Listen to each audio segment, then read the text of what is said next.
if you've been on this channel long enough, you guys know my thoughts on trash talking, for the most part. There's a right and a wrong way to trash talk. For every example of good trash talking, like Lloyd Mumford at Super Bowl VII, there's an example of really bad trash talking, like Andre Rison before a game against the Oilers where he trash talked the opposing offense, which makes no sense whatsoever. But at least with the examples I gave, they all happened beforehand. At least they talked their trash before the game and had the chance to back it up on the field. Now imagine that you're talking trash after you lost.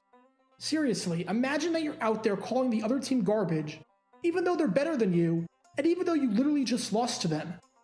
Well, in 1980, the San Francisco 49ers, for some reason, did just that.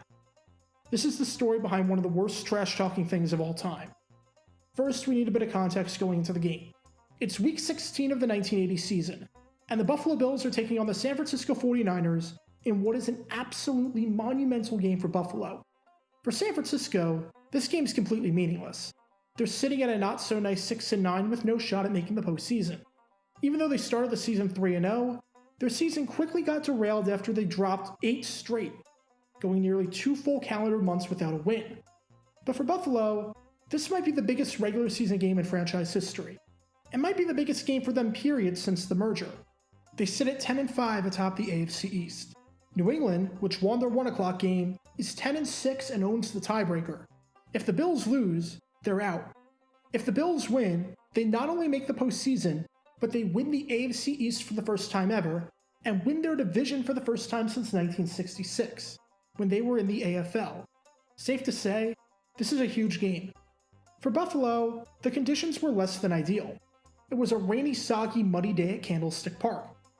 But they played games in bad conditions earlier in the season. They beat the Patriots in winds exceeding 40 miles per hour back in October. Their game the week before, also against New England, was with a wind chill factor of 17. Basically, they knew how to play in the elements and they had experience to an extent. And in this game, the Bills won 18-13. The stats were fairly even. San Francisco had 19 first downs compared to Buffalo's 16. San Francisco had 298 total yards compared to Buffalo's 267. And the penalty yards were pretty even as well. Buffalo never trailed at any point in the game, as they scored the first points of the game, led 13-6 at halftime, and scored the final 5 points of the game. It was right in line with what the experts thought. Vegas had the Bills favored by 6, and they won by 5. Keep all of that in mind. The game was evenly matched. The game went as expected, even if the conditions weren't ideal. And the Bills never trailed at any point in the game. So naturally, in the post-game press conference, the 49ers said that the Bills were trash. Wide receiver Freddie Solomon said that Buffalo was a beatable team. Running back Lenville Elliott said that Buffalo was nowhere near some of the other teams we played this season. I'd say I was more impressed with Atlanta, New England, Dallas, and Los Angeles. They were all better teams for sure. And fullback Earl Cooper said that the game wasn't as physical compared to some of the others they played in. Again, the 49ers lost this game, finished the season at 6-10, and they're trash-talking the team that they lost to, who just won the division. Fortunately, Joe Montana was the voice of reason in all of this. He contradicted everything his teammates said, and was likely annoyed with his teammates talking smack about a team they just lost to, saying that it's hard to judge a team in those types of weather conditions. They've got a good running back, a good quarterback, and fine receivers. Every other team we played, we met under ideal conditions. So it's hard to say how well they really compare.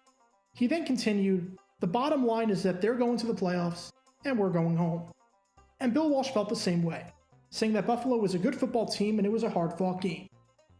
Buffalo's season ended 2 weeks later in the divisional round when they lost 20-14 to the San Diego Chargers. And after this season, the 49ers went from one of the perennial bottom feeders of the sport to a dynasty and a powerhouse spanning close to 2 decades. I made multiple videos about the 49ers over the next 20 years, if you want to stick around to the end to check those out. But this should go without saying.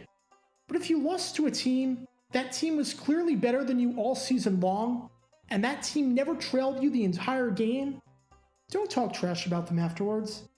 It just looks really, really stupid. Special thanks to all of our Patreon supporters for helping out the channel. Your support is greatly appreciated. See how you can become a patron and request future video topics in the description below.